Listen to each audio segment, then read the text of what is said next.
This is a story from when I was a sophomore in high school, around the age when I was most stuck up and had a big attitude.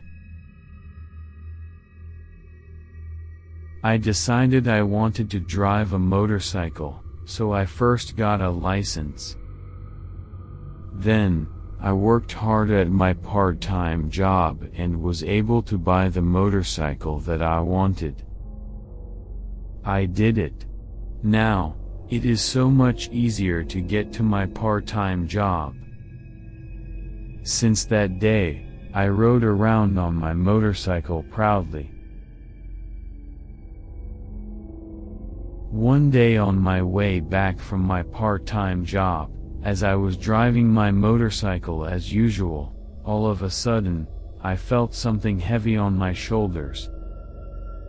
I stopped on the side of the road and checked behind me. Of course, there was nothing strange. I thought it was just my imagination and simply forgot about it then.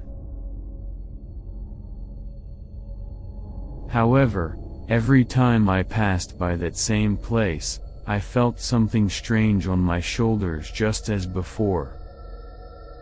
The heaviness I felt on my shoulders didn't go away, but rather, it got worse, almost as if somebody was actually leaning on me.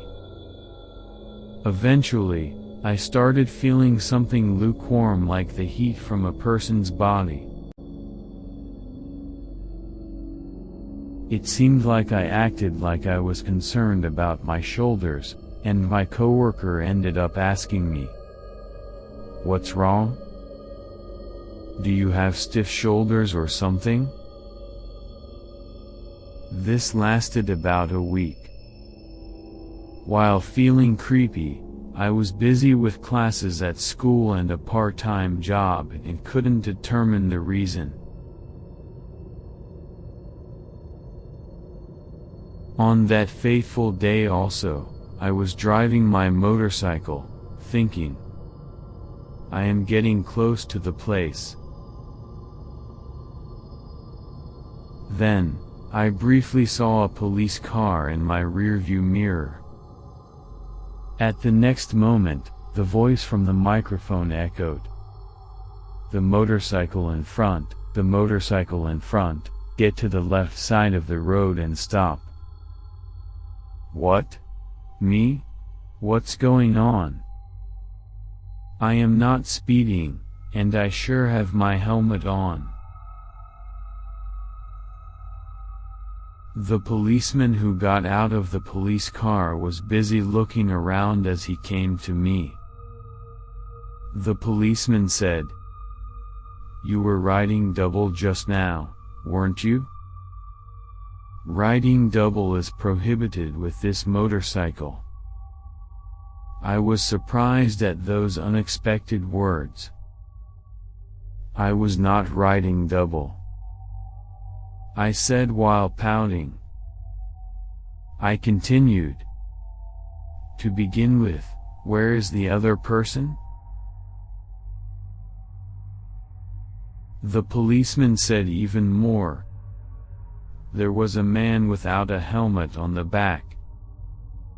He continued while looking around. He must have run away somewhere. He was such a quick guy. What he was saying did not make any sense. I started feeling upset. I said confidently with a strong tone, "There is no way somebody could ran away. I am the only one. There is nobody else." After looking around, since there was no hint of anybody there, the policeman seemed to have lost his confidence. He returned to the car after he told me to wait until he checked the video installed in the police car. When he returned after a while, he said, "It's okay now, so just go ahead." He didn't even apologize for making a mistake and stopping me. I felt upset, but I did not want him to say something again. I simply got on the motorcycle. The puzzled policeman was still saying, "I was sure I saw a man." From there to my home, the heaviness on my shoulders was so bad that I could barely stand it. It was as if I was actually carrying somebody on my back. As soon as I got home, I tried to take a shower. At the moment I went into the dressing room and saw myself in the mirror, I screamed.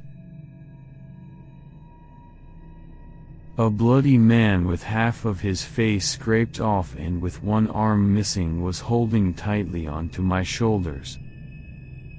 I struggled to shake him off, but he clung on to me tighter and tighter. I lost consciousness as I heard his voice near my ear. "It hurts.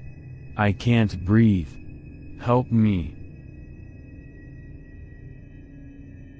I found out later, but on the day before I felt something unusual on my shoulders for the first time. There was an accident at that place. High school students who were riding double on a motorcycle without a license collided with a big truck. One of them got injured severely but survived. However, the other person died instantly. He was scraped against the road, losing half of his face, and his right arm that got caught underneath the truck's tire was ripped off. I wonder if the guy I saw without half of his face wished to live at the end, and that wish of his was what clung on to me, who was riding a motorcycle like he was.